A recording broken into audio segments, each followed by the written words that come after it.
എന്നത്തെ പോലെ സ്കൂളിലേക്ക് പോകുന്നു. പക്ഷേ സ്കൂളെന്ന് പറഞ്ഞ് ചെന്ന് കയറി കൊടുത്തതോ ഒരു മരണക്കിണറിലേക്ക്. ഇന്ന് നമ്മൾ എക്സ്പ്ലെയിൻ ചെയ്യാൻ പോകുന്നത് 2014 പുറത്തിറങ്ങിയ ജാപ്പനീസ് ഡെത്ത് ഗെയിം ചിത്രമായ ആസ് ദ ഗോഡ്സ് വിൽ എന്ന ചിത്രമാണ്. ഇനി കൂടുതൽ വലിച്ചു നീട്ടാതെ നമുക്ക് നേരെ കഥയിലേക്ക് കടക്കാം. സിനിമയുടെ തുടക്കം തന്നെ നമ്മുടെ നായകനായ ഷുന്നിനെയാണ് കാണിക്കുന്നത്. ഷുൻ ഒരു വീഡിയോ ഗെയിം അഡിക്റ്റ് ആണ്. ഒരു ദിവസം വീഡിയോ ഗെയിം ഒക്കെ കളിച്ച് ബോറടിച്ചിരിക്കുന്ന സമയത്ത് അവൻ സ്വയം ചിന്തിക്കുകയാണ്, നമ്മുടെയൊക്കെ ജീവിതം ഒരു വീഡിയോ ഗെയിം പോലെ ആയിരുന്നെങ്കിൽ എന്ത് രസമായിരുന്നു എന്ന രീതിയിൽ. പിന്നീട് പിറ്റേ ദിവസം സ്കൂളിൽ ഇരിക്കുന്ന സമയത്ത് സാറ് ക്ലാസ് എടുത്തുകൊണ്ടിരിക്കുകയാണ്. ഇതേ സമയം തന്നെ സാറിന്റെ തല പെട്ടെന്ന് പൊട്ടിച്ചിതറുകയും തലയുടെ ഭാഗത്തിൽ നിന്ന് ഒരു ഡോളിന്റെ തല പോലത്തെ സംഭവം വെളിയിലേക്ക് വരികയും ചെയ്യുന്നു. ഈ ഡോളിന്റെ പേര് ഡാറുമ ഡോൾ എന്നാണ്. വൃത്താകൃതിയിൽ ചുമന്ന ഉണ്ടക്കണ്ണുകളോടുകൂടി അങ്ങോട്ടും ഇങ്ങോട്ടും ചലിക്കുന്ന ഒരു ഡോള്. പക്ഷേ ക്ലാസ്സിലെ മറ്റു കുട്ടികൾ എന്താണ് നടക്കുന്നത് എന്ന് മനസ്സിലാക്കാതെ ഈ ഡോളിന്റെ അടുത്തേക്ക് വരുന്നു. അങ്ങനെ ഈ ഡോളിന്റെ അടുത്തേക്ക് വരുന്ന കുട്ടികളെല്ലാം തല ചിന്നിച്ചിതറി മരണപ്പെടുകയാണ്. അപ്പോഴും നമ്മുടെ നായകനായ ഷുന്നിനും അവന്റെ കൂട്ടുകാർക്കും ആർക്കും തന്നെ ഇവിടെ എന്താണ് ഇപ്പോൾ സംഭവിക്കുന്നത് എന്ന് മനസ്സിലാവുന്നുണ്ടായിരുന്നില്ല. ഇന്നരം ഡാറുമ ഡോൾ തിരിയുകയും ഇതിന്റെ പുറകിലായിട്ട് ഒരു എഴുത്ത് കാണാനും സാധിക്കും. സത്യത്തിൽ ഇവരൊരു ഗെയിമിൽ പെട്ടിരിക്കുകയാണ്. ഗെയിം എന്തെന്നാൽ ഡാറുമ ഡോളിന്റെ ബാക്കിലായിട്ട് ഒരു ടൈമർ കാണാനായിട്ട് സാധിക്കും. ആ ടൈമർ തീരുന്നതിന് മുൻപ് അതിന്റെ ബാക്കിലുള്ള ബട്ടണിൽ വന്ന് ആരാണോ ക്ലിക്ക് ചെയ്യുന്നത് ആ ക്ലിക്ക് ചെയ്യുന്ന ആള് രക്ഷപ്പെടും. പക്ഷെ ഇത് ചെയ്യേണ്ടത് ഡാറുമ ഡോള് തിരിഞ്ഞിരിക്കേണ്ട സമയത്താണ്. എന്നാൽ ഇതിലെ പ്രശ്നമുള്ള കാര്യം എന്തെന്നാൽ ഈ ഡോളിന് എപ്പോ വേണേലും പുറകോട്ട് തിരിഞ്ഞു നോക്കാൻ സാധിക്കും. അത് മാത്രമല്ല, ഡാറുമ ഡോള് തിരിഞ്ഞു നോക്കുന്ന സമയത്ത് എല്ലാവരും സ്റ്റാച്ചുവിനെ പോലെ നിൽക്കണം. ഒരു ചെറിയ മൂവ്മെന്റ് പോലും ഉണ്ടാക്കാൻ പാടില്ല. ഇനി റൂള് തെറ്റിച്ച് ആരെങ്കിലും ചെറിയൊരു മൂവ്മെന്റ് പോലും ഉണ്ടാക്കി കഴിഞ്ഞാൽ അയാളെ ഡാറുമ ഡോള് കൊല്ലും. പക്ഷെ ഇതിലുള്ള പല കുട്ടികളും റൂൾസ് കേട്ടിട്ട് പോലും തന്റെ ജീവൻ പെട്ടെന്ന് രക്ഷപ്പെടണം എന്നുള്ള ഒരു ആഗ്രഹത്തിൽ ആ ഡാറുമ ഡോളിന്റെ ബട്ടൺ പെട്ടെന്ന് ഓടിച്ചെന്ന് ഓഫാക്കാൻ നോക്കും. അങ്ങനെയുള്ളവരെയൊക്കെ ഡാറുമ ഡോള് സ്പോട്ടിൽ തന്നെ കൊല്ലും. അങ്ങനെ ഗെയിം തുടങ്ങിയിരിക്കുകയാണ്. ഡാറുമ ഡോള് തിരിഞ്ഞിരിക്കും. ഈ സമയത്ത് കുട്ടികൾ അതിന്റെ ബട്ടൺ വന്ന് ഓഫാക്കാൻ നോക്കും. പക്ഷെ ആ സമയത്തായിരിക്കും ഡാറുമ ഡോള് തിരിഞ്ഞു നോക്കുന്നത്. ഇന്നരം അവരെല്ലാവരും തല ചിന്നിച്ചിതറി മരിക്കും. അവസാനമായി 2 പേരാണ് ക്ലാസ്സിൽ അവശേഷിക്കുന്നത്.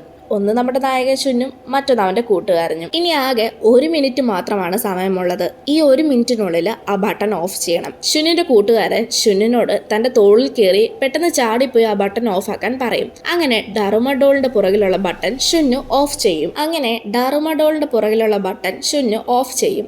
ബട്ടൺ ഓഫ് ചെയ്തു. ഇനി ഈ ഗെയിമിൽ നിന്ന് രക്ഷപ്പെടാലോ എന്ന് കരുതി ഷുന്നും അവന്റെ കൂട്ടുകാരനും സന്തോഷിച്ചു നിൽക്കുകയാണ്. എന്നാൽ ആ സന്തോഷം അധിക നേരം നിലനിന്നില്ല. കാരണം എന്തെന്നാൽ ഷുന്നിന്റെ കൂട്ടുകാരന്റെ തല പെട്ടെന്ന് ചിന്നിച്ചിതറി പോകും. ഇത് കണ്ട് ഷോക്കായി നിൽക്കുന്ന ഷുന്നിനോട് ഡാറുമ ഡോള് പറയുകയാണ്, റൂൾസ് പ്രകാരം ആരാണോ ഈ ബട്ടൺ ഓഫ് ചെയ്യുന്നത് അയാൾക്ക് മാത്രമേ ഈ ഗെയിമിൽ രക്ഷപ്പെടാൻ സാധിക്കുകയുള്ളൂ. അല്ലാത്ത പക്ഷം ഓപ്പോസിറ്റ് നിൽക്കുന്ന ആള് മരണപ്പെടും. ഇനി ആ ക്ലാസ്സിൽ ആകെ അവശേഷിക്കുന്നത് ഷുന്ന് മാത്രമാണ്. താൻ ഇനി എന്ത് ചെയ്യണമെന്ന് അറിയാതെ നിൽക്കുന്ന ആ സമയമാണ് അവിടേക്ക് ഒരു പെങ്കൊച്ചു കയറി വരുന്നത്. അവളും ഇതുപോലെ ഗെയിം കളിച്ച് രക്ഷപ്പെട്ടു വന്ന ആളുകളിൽ ഒരാളാണ്. ഈ പെണ്ണിന്റെ പേരാണ് ഇച്ചിക്ക. ഇച്ചിക്ക ഷുന്നിന്റെ കൂട്ടുകാരി കൂടിയാണ്. ഇച്ചിക്ക അവിടെ വന്നപ്പോഴാണ് ഷുൻ അറിയുന്നത്, അതായത് അവന്റെ ക്ലാസ്സിൽ മാത്രമായിരുന്നില്ല, അവിടെയുള്ള എല്ലാ ക്ലാസ്സുകളിലും ഇതേ ഗെയിം തന്നെയാണ് നടക്കുന്നത്. ചുരുക്കം പറഞ്ഞാൽ ഇപ്പൊ തന്നെ സ്കൂളിലെ മിക്ക ആളുകളും മരണപ്പെട്ട് കഴിഞ്ഞിരിക്കുന്നു. ജീവനോട് അവശേഷിക്കുന്ന കുറച്ച് ആളുകളിൽ 2 പേരാണ് ഇവര്. പിന്നെ ഇച്ചിക്കയും ഷുന്നും കൂടി അവിടെ നിന്ന് എഴുന്നേറ്റ് സ്കൂളിലെ മറ്റു ക്ലാസ് റൂമിലൊക്കെ പോയി നോക്കും. അവിടെയെല്ലാം ഇതേ അവസ്ഥ തന്നെയായിരുന്നു. അവസാനം അവർ 2 ആളും സ്കൂളിലെ ബാസ്കറ്റ് ബോൾ കളിക്കുന്ന ഏരിയയിലേക്ക് വരും. അവിടെ കുറച്ചു പേര് എലിയുടെ വേഷം ധരിച്ച് നിൽപ്പുണ്ടായിരുന്നു. അവരും ഫസ്റ്റ് ഗെയിം വിജയിച്ച് 2ാമത്തെ ഗെയിമിന് വേണ്ടി നിൽക്കുന്നവരാണ്. കുറച്ചു പേര് എലിയുടെ വേഷത്തിലാണ് നിൽക്കുന്നത് എങ്കിൽ മറ്റു കുറച്ചു പേര് സാധാരണ സ്കൂൾ വേഷത്തിൽ തന്നെയായിരുന്നു ഉണ്ടായിരുന്നത്. ഷുന്നും ഇച്ചിക്കയും എന്താണ് ഇവിടെ നടക്കുന്നത് എന്നറിയാതെ നിൽക്കുകയാണ്. അടുത്ത ഗെയിം എന്താണെന്നും അവർക്കറിയില്ല. ഈ സമയത്താണ് പെട്ടെന്നൊരു പൂച്ച ഗ്രൗണ്ടിൽ നിന്ന് പൊങ്ങി വരുന്നത് നമ്മളെ കാണിക്കുന്നത്. വീണ്ടും സെക്കൻഡ് ഗെയിം തുടങ്ങിയിരിക്കുകയാണ്. ഗെയിം എന്തെന്നാൽ ഈ പൂച്ച എല്ലാവരെയും വന്ന് തിന്നും. ഇതാണ് ഗെയിം. ഇതിന്റെ കയ്യിൽ നിന്ന് എങ്ങനെയെങ്കിലും രക്ഷപ്പെട്ട് ഓടണം. അങ്ങനെ ഗെയിം തുടങ്ങിയിരിക്കുകയാണ്. ഈ പൂച്ച അവിടെ നിന്ന് ഓരോരുത്തരെയും കൊല്ലാൻ തുടങ്ങും. ആദ്യമൊക്കെ ഒരു സ്ഥലത്ത് നിന്ന് അവിടെ ഉണ്ടായിരുന്ന ആളുകളെയൊക്കെയാണ് കൊന്നുകൊണ്ടിരുന്നത്. പിന്നെ ഈ പൂച്ച ഇവർക്ക് എല്ലാവർക്കും പുറകെ ഓടിച്ചെന്ന് അവരെയൊക്കെ കൊല്ലാൻ തുടങ്ങും. അങ്ങനെ എല്ലാവരും അങ്ങോട്ടും ഇങ്ങോട്ടും നെട്ടോട്ടം ഓടുകയാണ്. ഈ സമയത്താണ് നിലത്തോടെ ഒരു മണി പോലത്തെ സംഭവം ഉരുണ്ടു വരുന്നത് നമ്മുടെ നായകനും നായികയും കാണുന്നത്. അതായത് ഷുന്നും ഇച്ചിക്കയും കാണുന്നത്. ഈ ഒരു അവസരത്തിൽ വെച്ചാണ് ഇവർക്ക് ശരിക്കുള്ള ഗെയിം എന്താണെന്നുള്ള കാര്യം മനസ്സിലാവുന്നത്. അതായത് ഈ ഉരുണ്ടു വരുന്ന മണി ഉണ്ടല്ലോ, ഇത് ഈ പൂച്ചക കഴുത്തിലുള്ള ഒരു ചെറിയ റിങ്ങിനുള്ളിലൂടെ ഇടണം. അതായത് ഒരു ബാസ്കറ്റ് ബോൾ കളിക്കുന്ന പോലെ തന്നെയായിരുന്നു ഈ ഗെയിം. പക്ഷെ വ്യത്യാസം എന്തെന്നാൽ അവിടെ ബോളിന് പകരം ഇതുപോലത്തെ ഒരു ചെറിയ മണിയാണ് ഉള്ളത്. മാത്രമല്ല ഇത് ഈ പൂച്ച കാണാതെ വേണം ഇടാൻ. ഈ പൂച്ച ഇത് കണ്ടു കഴിഞ്ഞാൽ അവരെയൊക്കെ ഈ പൂച്ച കൊല്ലും. ഇതിന്റെ ഇടയിൽ തന്നെ ഷുനിന് മറ്റൊരു കാര്യം കൂടി മനസ്സിലാവുന്നുണ്ട്. അതായത് അവിടെ എലിയുടെ വേഷം ധരിച്ചു നിന്ന ആളുകളെയാണ് കൂടുതലും ഈ പൂച്ച കൊല്ലുന്നത്. പൂച്ചയ്ക്ക് പൊതുവെ എലിയെ ഇഷ്ടമല്ല. പക്ഷെ ഇവരിട്ടേക്കുന്ന കോസ്റ്റ്യൂം എലിയുടെ ആയതുകൊണ്ട് തന്നെ പൂച്ച വിചാരിക്കുന്നത് ഇതൊക്കെ എലിയാണെന്നാണ്. ഇത് കാണുന്ന ഷുന് അവരോടൊക്കെ ആ കോസ്റ്റ്യൂം പെട്ടെന്ന് ഊരിക്കളയാൻ പറയും. കാരണം ഈ പൂച്ച വിചാരിക്കുന്നത് ഇവരൊക്കെ എലിയാണെന്നാണ്. അതുകൊണ്ട് ഈ കോസ്റ്റ്യൂം ഉള്ളിടത്തോളം ഇവർക്ക് അപകടം കൂടുകയുള്ളൂ. എങ്ങനെങ്കിലും ആ ഒരു ബെല്ല് പൂച്ചയുടെ കഴുത്തിലുള്ള റിങ്ങിലേക്ക് ഇടണം. പക്ഷെ എങ്ങനെയെന്ന് ആർക്കും അറിയില്ല.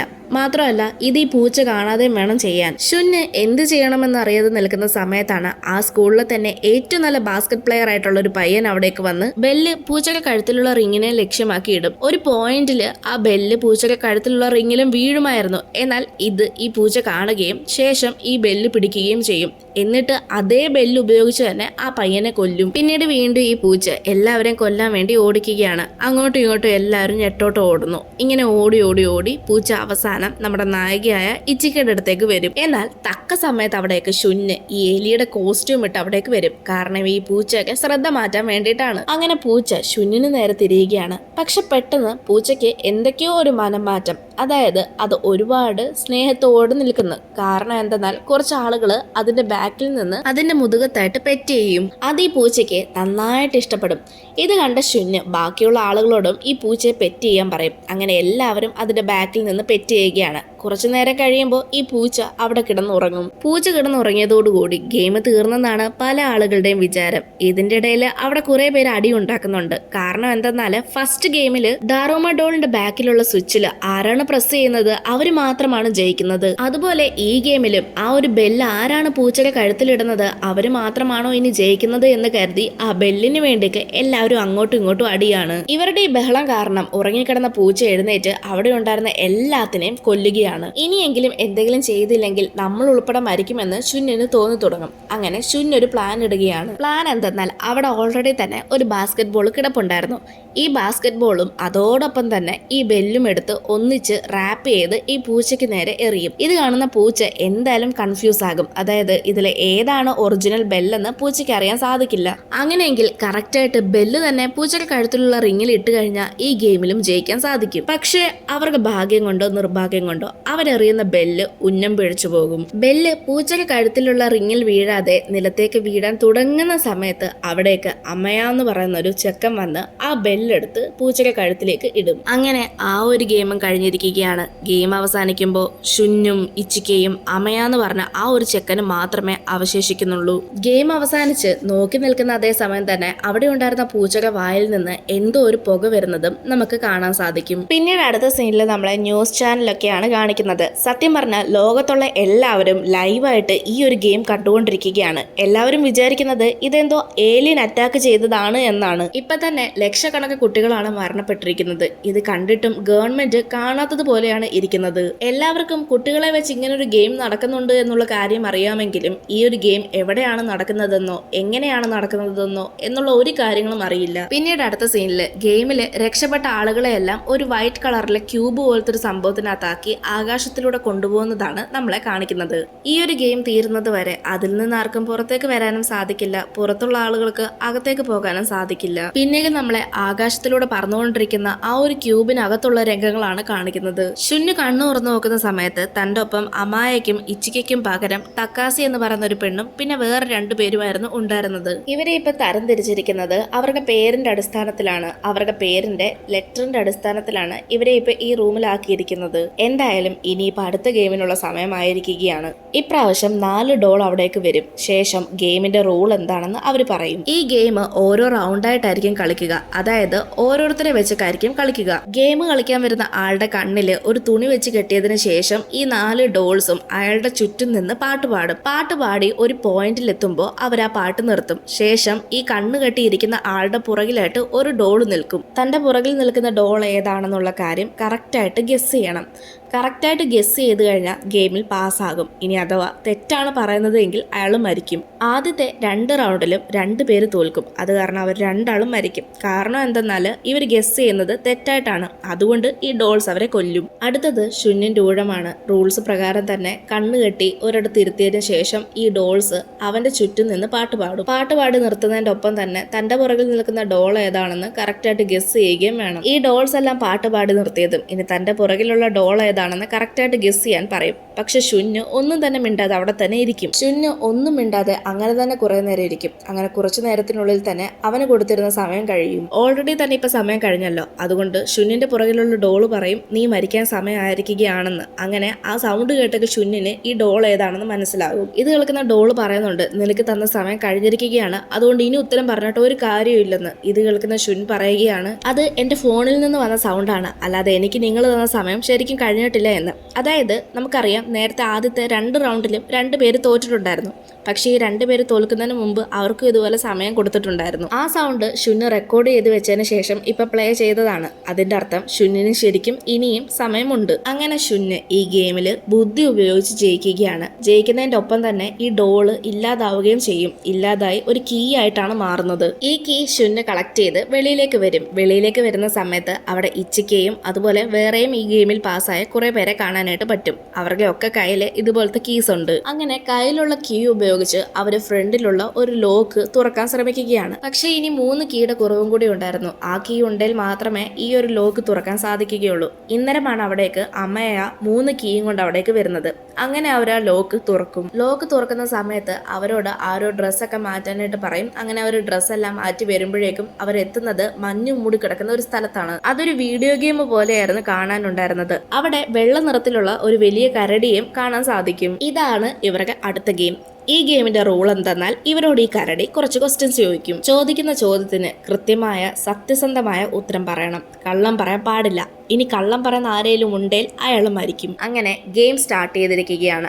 ആദ്യം തന്നെ ഈ കരടി ചോദിക്കുന്നത് നിങ്ങൾക്ക് കരടിയെ ഇഷ്ടമാണോ എന്നാണ്. ഇതിനെല്ലാവരും ഞങ്ങൾക്ക് ഇഷ്ടമാ എന്നാണ് പറയുന്നത്. പക്ഷേ ഇത് കേൾക്കുന്ന കരടി നിങ്ങളുടെ കൂട്ടത്തിൽ ആരോ ഒരാള് കള്ളം പറഞ്ഞു എന്ന് പറയും. അതാരാണെന്ന് കരടിക്കും അറിയില്ല, അവർക്കും അറിയില്ല. അതുകൊണ്ട് റാൻഡം ആയിട്ട് ഒരാളെ അവരങ്ങ് ചൂണ്ടിക്കാണിക്കും. ഇത് കാണുന്ന കരടി അയാളെ കൊല്ലും. പിന്നീട് വീണ്ടും ഈ കരടി അടുത്ത ചോദ്യം ചോദിക്കും. ഇന്നലെ ഇവർ വീണ്ടും കറക്റ്റായിട്ട് തന്നെയാണ് ഉത്തരം പറയുന്നത്. പക്ഷെ കരടി അന്നേരം വീണ്ടും ഇവരോട് പറയും നിങ്ങൾ ആരോ ഒരാള് കള്ളം പറഞ്ഞിട്ടുണ്ട് എന്ന്. സ്വയം രക്ഷപ്പെടാൻ വേണ്ടി എല്ലാവരും ഒരാളെ ചൂണ്ടി അങ്ങ് കാണിക്കും. അയാളെ വീണ്ടും കരടി കൊല്ലും. ഇത് റിപ്പീറ്റ് ആയിക്കൊണ്ടേയിരിക്കും. അങ്ങനെ കരടി വീണ്ടും ക്വസ്റ്റ്യൻ ചോദിച്ച് വീണ്ടും ആരാണ് കള്ളം പറയുന്നത് എന്ന് ചോദിക്കുമ്പോൾ ഷുന്ന് നീയാണ് കള്ളം പറയുന്നത് എന്ന് പറയും. കാരണം നീ വെള്ള കരടിയല്ല കറുത്ത കരടിയാണെന്ന് പറയും. പെട്ടെന്ന് ഈ കരടിയുടെ പുറത്ത് എന്തോ ചുമന്ന കളറിൽ വരികയും അതുപോലെ ഇത് മെൽറ്റായി ചെറുതാവുകയും ചെയ്യും. അത് മാത്രമല്ല അതിന്റെ നിറം മാറി കറുപ്പാവുകയും ചെയ്യും. ഇവരെ ഈ ഗെയിമിൽ പാസ്സായത് കണ്ട് ലോകത്തുള്ള എല്ലാവരും ഇവരെ കണ്ട് കൈയടിക്കുകയാണ്. കാരണം ഈ ഗെയിം ഇപ്പോഴും ലൈവായിട്ട് തന്നെ പോവുകയാണ്. ആ ഗെയിമും പാസ്സായി അവർ അടുത്ത ഗെയിമിലേക്ക് എത്തിയിരിക്കുകയാണ്. ഇതാണ് ഫൈനൽ ഗെയിം. ഇവരവിടേക്ക് വരുമ്പോൾ അവരെ വെൽക്കം ചെയ്യാൻ വേണ്ടി 3 ഡോൾസ് നിൽപ്പുണ്ട്. ഈ 3 ഡോൾസും റൂൾസ് പറഞ്ഞു കൊടുക്കും. ഈ ഗെയിം കളിക്കുന്നത് എങ്ങനെയെന്നാൽ ഇപ്പൊ ഇവര് മൊത്തത്തിൽ 5 പേരാണ് ഉള്ളത്. ഇതിൽ ഒരാളുടെ റോള് ഗോസ്റ്റ് ആണ്. ഈ ഗോസ്റ്റ് ആയിട്ട് നിൽക്കുന്ന ആള് ഒരു ക്യാൻ എടുത്തുകൊണ്ട് പോയി അവിടെയുള്ള ഒരു സെന്റർ പോയിന്റിൽ വെക്കണം. ശേഷം ഈ 4 പേര് അതായത് ബാക്കിയുള്ള 4 പേരെ കണ്ടെത്തണം. 4 പേരെ കണ്ടെത്തിയതിനു ശേഷം ഈ കണ്ടെത്താൻ പോയ ആ ഒരു ഗോസ്റ്റ് ആയിട്ട് നിൽക്കുന്ന ആളുണ്ടല്ലോ, ഇയാള് ആ സെന്ററിൽ വെച്ച ക്യാന് കാലും കൊണ്ട് തട്ടിത്തെറിപ്പിക്കണം. അങ്ങനെ ചെയ്തു കഴിഞ്ഞാൽ അയാൾ മാത്രം ആ ഗെയിമിൽ സേഫ് ആകും. ബാക്കി 4 പേരും മരിക്കും. ഇനി അതല്ല, ഈ ഗോസ്റ്റ് ആയിട്ട് നിൽക്കുന്ന ആള് 4 പേരെയും കണ്ടെത്തുന്നതിന് മുൻപ് ഈ 4 പേരിൽ ആരെങ്കിലും ഒരാൾ വന്ന് ആ ക്യാൻ തട്ടിത്തെറിപ്പിച്ച് കളഞ്ഞാൽ അയാൾ ഒഴികെ ബാക്കി എല്ലാവരും സേഫ് ആകും. അതായത് ഗോസ്റ്റ് ആയിട്ട് വന്ന ആളും സേഫ് ആകും. ഇവർക്ക് മൊത്തം 2 ഓപ്ഷൻ മാത്രമേ ഉള്ളൂ. അതിൽ ഒരാൾ ഒന്നുകിൽ രക്ഷപ്പെടും അല്ലെങ്കിൽ 4 പേര് രക്ഷപ്പെടും. ഗെയിം സ്റ്റാർട്ടായിരിക്കുകയാണ്. അമയയാണ് ബാക്കി 4 പേരെ കണ്ടെത്തേണ്ടത്. അമയ 2 പേരെ വളരെ പെട്ടെന്ന് തന്നെ കണ്ടുപിടിക്കും. ഇനി കണ്ടെത്താനുള്ളത് ഷുന്നിനെയും ഇഷിക്കയുമാണ്. ഒരു പോയിന്റിൽ എത്തുമ്പോൾ ഷുന്നു ഇഷിക്ക ഒളിച്ചിരിക്കുന്ന സ്ഥലത്തേക്ക് അമയ വരും. പക്ഷെ അമയ ഷുന്നിനെ കണ്ടുപിടിക്കാതിരിക്കാൻ വേണ്ടി ഇഷിക്ക സ്വയം അമയയുടെ മുന്നിലേക്ക് വരും. കണ്ടുപിടിച്ച 3 പേരെയും അമയ ജയിലിലാക്കും. ഇനി ആകെയുള്ളത് ഷുന്നു മാത്രമാണ്. ഷുന്നു സ്വയം വെളിയിലേക്ക് വരാൻ വേണ്ടി അമയ നിന്നെ എനിക്ക് കണ്ടുപിടിക്കേണ്ട ആവശ്യമില്ല, ഇപ്പൊ തന്നെ ഞാൻ 3 പേരെ കണ്ടുപിടിച്ച് കഴിഞ്ഞിരിക്കുന്നു, എന്തായാലും ഇതിൽ ഞാൻ തന്നെയാണ് ജയിക്കാൻ പോകുന്നത്, ഇങ്ങനെയൊക്കെ പറയും. ശരിക്കും അമയ ഇത് പറയുന്നത് ഷുൻ സ്വയം വെളിയിലേക്ക് വരാൻ വേണ്ടിയിട്ടാണ്. ഒരു പോയിന്റിലെത്തുമ്പോൾ ഷുന്നു വെളിയിലേക്ക് വരും. ഒരു കവചം എല്ലാം ഇട്ടുകൊണ്ടാണ് വരുന്നത്. ഇത് കാണുന്ന അമ്മായ, നീ എന്നെ തോൽപ്പിക്കാൻ വേണ്ടി കാണോ ഈ കവചം ഇട്ടുകൊണ്ട് വന്നിരിക്കുന്നത്? നിന്റെ തലയിലുള്ള ആ ഒരു കവചം മാറ്റി നിന്റെ പേര് പറഞ്ഞാൽ തന്നെ നിന്നെയും ഞാൻ കണ്ടുപിടിച്ചതുപോലെ തന്നെയാണ്. അമ്മായ ഷുന്നിന്റെ തലയിലുണ്ടായിരുന്ന ആ ഒരു കവചം മാറ്റും. ഇതേ സമയം തന്നെ ഷുന്ന് ഒരു ചെയിന് അമ്മായയുടെ ശരീരത്തിൽ കുടുക്കിയിട്ടുണ്ടായിരുന്നു. അതിന്റെ ഒരെൻഡ് അമ്മായയുടെ ശരീരത്തിലാണെങ്കിൽ അടുത്ത എൻഡ് ഷുന്നിന്റെ ശരീരത്തിലാണ്. ശേഷം ഷുന്ന് അവിടെ നിന്ന് വെള്ളത്തിലേക്ക് എടുത്ത് ചാടും. ആ ചെയിൻ കാരണം ഷുന്നിന്റെ ഒപ്പം അമ്മായയും വെള്ളത്തിലേക്ക് വീഴേണ്ടതായിരുന്നു. എന്നാൽ അമ്മായ ഷുന്നിനെ രക്ഷപ്പെടുത്തും. അത് ഷുന്നിനെ രക്ഷപ്പെടുത്താൻ വേണ്ടിക്കല്ല, അമ്മായയ്ക്ക് രക്ഷപ്പെടാൻ വേണ്ടിയിട്ട് കൂടിയാണ്. എന്തായാലും ഷുന്ന് പരിക്കുകളോടുകൂടി രക്ഷപ്പെടും. ശേഷം ഷുന്നും അമ്മയെയും ഒന്നിച്ച് ആ ക്യാൻ തട്ടിത്തെറിപ്പിക്കാൻ വരുന്നതാണ് കാണിക്കുന്നത്. എന്നാൽ അമ്മയേക്കാൾ മുന്നില് ഷുന്നു വന്ന് ആ ക്യാൻ തട്ടിത്തെറിപ്പിക്കും. റൂൾസ് പ്രകാരം ഒളിച്ചിരുന്ന ആളുകളിൽ ആരെങ്കിലും ഒരാള് ക്യാൻ തട്ടിത്തെറിപ്പിക്കാൻ ശ്രമിച്ചു കഴിഞ്ഞാൽ അയാൾ ഒഴികെ ബാക്കി എല്ലാവരും രക്ഷപ്പെടുമെന്നാണ് പറഞ്ഞത്. പക്ഷേ ഷുന്നിന് ഒന്നും സംഭവിക്കില്ല.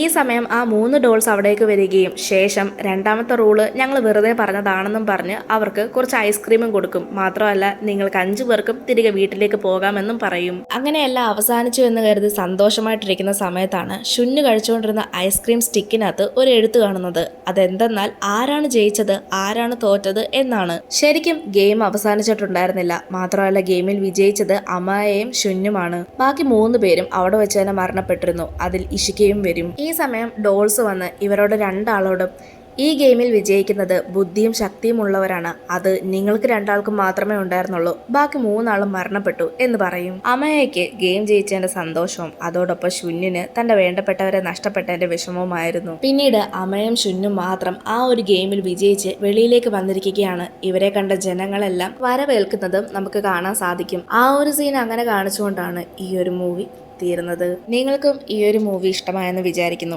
ഇഷ്ടപ്പെട്ടാൽ അത് തീർച്ചയായിട്ടും കമന്റ്സിലൂടെ രേഖപ്പെടുത്തുക. മൂവിയെ പറ്റി എന്തെങ്കിലും സംശയങ്ങളോ അഭിപ്രായങ്ങളോ ഉണ്ടെങ്കിൽ അതും കമന്റായി രേഖപ്പെടുത്തുക. ഷുന്നിനെയും ഇച്ചിക്കയും അമ്മയെയും ഒക്കെ പോലെ നിങ്ങളാണ് ഈ ഗെയിമിൽ പെടുന്നത് എങ്കിൽ നിങ്ങൾ എന്തൊക്കെ ചെയ്യുമെന്നുള്ളതും കമന്റ് ചെയ്യുക. ഇനി മറ്റൊരു വീഡിയോ ആയിട്ട് നമുക്ക് വീണ്ടും കാണാം.